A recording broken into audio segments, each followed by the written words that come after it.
കണ്ണൂരിൽ ശക്തമായ മഴയെ തുടർന്ന് വീട് തകർന്നു. പയ്യന്നൂർ തവിടിശ്ശേരിയിൽ വെള്ളാക്കുളങ്ങര ക്ഷേത്രത്തിന് സമീപം താമസിക്കുന്ന പുന്നാക്കൻ തമ്പായിയുടെ വീടാണ് ശക്തമായ മഴയെ തുടർന്ന് ഭാഗികമായി തകർന്നത്. തുടർച്ചയായി പെയ്യുന്ന മഴയുടെ ആഘാതത്തിൽ വീടിന്റെ മേൽക്കൂരയും ചുമരുകളുടെ ഒരു ഭാഗവും തകർന്നു വീഴുകയായിരുന്നു. ഇന്ന് രാവിലെയോടെയായിരുന്നു സംഭവം. അപകട സമയത്ത് വീട്ടിലുണ്ടായിരുന്നവർ സമയോചിതമായി പുറത്തേക്ക് മാറിയതിനാൽ വലിയ ദുരന്തം ഒഴിവായി. ആളപായമൊന്നും റിപ്പോർട്ട് ചെയ്തിട്ടില്ല. എന്നാൽ വീടിന് സാരമായ നാശനഷ്ടമുണ്ടായിട്ടുണ്ട്. താമസയോഗ്യമല്ലാത്ത നിലയിലായ വീടിന്റെ അവസ്ഥ പ്രദേശവാസികളിൽ ആശങ്ക സൃഷ്ടിച്ചിട്ടുണ്ട്. ഇന്ന് രാവിലെ ഞാൻ ആങ്ങളയുടെ വീട്ടിലാണ് കിടക്കൽ. ഇവിടെ ഒറ്റക്കായിട്ട് കിടക്കലില്ല.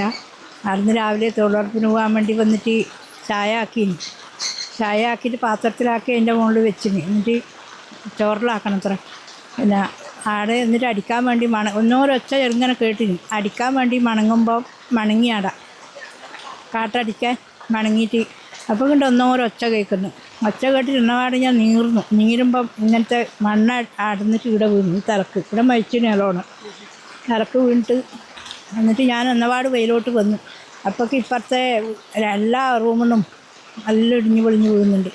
എന്നാട് ഞാൻ പുറത്തേക്ക് വീണു. ഈ ദൈവം ഈ അച്ചിയും മുത്തപ്പനും കൂടി ആർക്കും എന്നെ പുറത്തേക്ക് ആക്കുന്നില്ല. ഞാൻ ഇന്ന് അതിൻ്റെ ഉള്ളിൽ തന്നെയാണ്. എൻ്റെ മക്കളെല്ലാം ദൂരമാണ്. ആരുമില്ല, ഒറ്റക്ക് തൊഴിലുറപ്പിന് പോകണ്ടേ ഇതിന് വേണ്ടിയിട്ട്. അല്ലെങ്കിൽ എന്നെ ഇന്ന് ആ തൊഴിലുറപ്പുകാരെ കാണും, എന്നെ കൂട്ടാൻ വരില്ലേ. അല്ലെങ്കിൽ ഞാൻ അതിൻ്റെ ഉള്ളിൽ തന്നെ.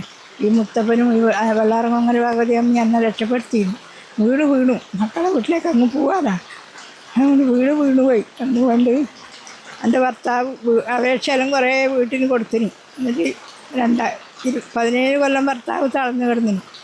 എന്നിട്ടും ഇടയ്ക്ക് ഒന്നും അവർ തന്നില്ല. എന്നിട്ട് റിപ്പയറിന് 15,000 റുപ്യ തന്നിന്. അത് മേലെ റിപ്പയർ ചെയ്തു. ഈ 17 കൊല്ലത്തിനടിയിലാണ് ഇത് ചെയ്യുന്നത്. അത്രേ ആയിട്ട് ഇത് പുതുക്കിയിട്ട്. അവിടെ നിന്നാണ് ഇപ്പം 4 വർഷമായി മരിച്ചിട്ട്. ഭർത്താവ് മരിച്ചിട്ട് 4 വർഷമായി. പിന്നെ നമ്മ ഇത് വരുന്തോറും കൊടുക്കലുണ്ട് അപേക്ഷ. വീട്ടിൽ ഒന്നും കിട്ടിയിട്ട, ആരും ഒന്നും തന്നിട്ട. അങ്ങനെ ഇപ്പം ഞാൻ തൊഴിലുറപ്പിന് എന്ന് വേണ്ടി ഇപ്പോഴേ മക്കളെ വീട്ടിൽ പോയി നിൽക്കാൻ കഴിയുക. അതുകൊണ്ട് ഞാൻ തൊഴിലുറപ്പ് എടുക്കാൻ വേണ്ടിയിട്ട് ഇവിടെ ആടെ കടന്നിട്ട് ഇവിടുന്ന് വെച്ച് കുടിക്കലാണ്. അങ്ങനെയാണ് ഇപ്പം വന്നിന്.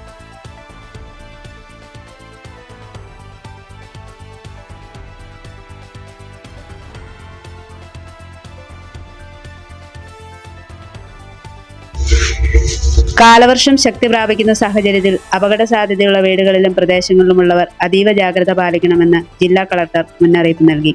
News time Kerala.